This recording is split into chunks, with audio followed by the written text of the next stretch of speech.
Why don't I start? Back in January of 2012, I got one of those phone calls that you hope you never get. And my uncle said that they found a golf ball sized tumor inside of his brain.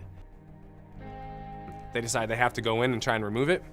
So the days leading up to it, we all got to the hospitals and a lot of prayer, and we were just asking God for healing. And we knew that there would be healing and everything would be taken care of. And so they went in for the procedure, and afterwards we just assumed like he'd be out for a few days and wouldn't be able to talk to us. And like right after the surgery, they said, okay, you can go see him. And we went in there, and he was drowsy, but he could talk to us, and we were making him laugh, and he seems like he was in good spirits, and everything was looking like it was going really well. And then at 2 in the morning, my Aunt Teresa, his wife, called and said, Lance, you gotta get to the hospital. He lasted for probably about another hour, and then there was 40 of us all in the room, close friends and family, and we were singing and praying, and we got to watch Uncle Roy breathe his last breath. And I was one of the people that gave Uncle Roy's eulogy.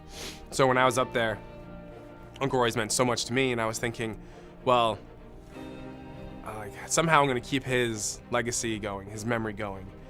So I went up there and said, this may be the end of Uncle Roy's life, but this is no way the end of his life still affecting people. And then my dad gave his eulogy also.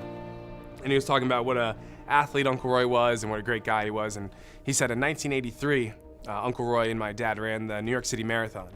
And Uncle Roy did it on basically no training, which is an amazing athletic feat to run a marathon on essentially no training. So I was in the service thinking, all right, that's what I'm gonna do. One day I'm gonna enter the New York City Marathon, and I'm gonna run for Uncle Roy's memory, and I'll raise money, or I'll raise awareness or something, and I'll just do good for Uncle Roy's memory. And I was taking my couple rest days off before the New York City Marathon, because that's what I heard you're supposed to do. And then a couple days before that, we had a little thing called Hurricane Sandy. When I was talking to my friends that were in the car with me, talking about the marathon, I just said, I think I'm gonna run it anyway. I'm just gonna go run the course myself. So I made a Facebook group. It was called RunAnyway, NYC Marathon 2012. I created that group, and I wondered like if anything's gonna happen. I was thinking, well, maybe 10 people will show up with me, and how cool that would be. So from the time I created the group to the time that we were supposed to meet, the day of the marathon, it was about 35 hours. And then we get there, and over 3,000 people showed up.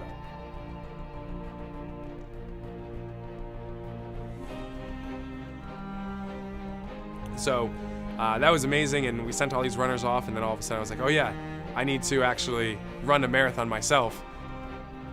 After I hit mile 17, I started to be in like a huge amount of pain. I didn't know if I could do it, but Craig, who ran with me the whole time, he set the pace, and he ended up so I could make sure I hit 4 hours and 22 minutes. And then I ran the last half mile by myself, where Craig actually left me. He took off, and so I could have that last half mile to myself. And it was incredible. It was one of the best feelings I ever had. And I could see the finish line that we set up also, and my dad was there, and I got there and I just collapsed into his arms. Like there's pictures of us together, and it looks like we just have our arms around each other, but he's literally holding me up. Like I would have collapsed if he wasn't there. So after the New York City Marathon, everyone liked what we were doing, so we decided to keep it going. So we turned it into a full foundation, and now we're a charity. It's called RunAnyway Foundation.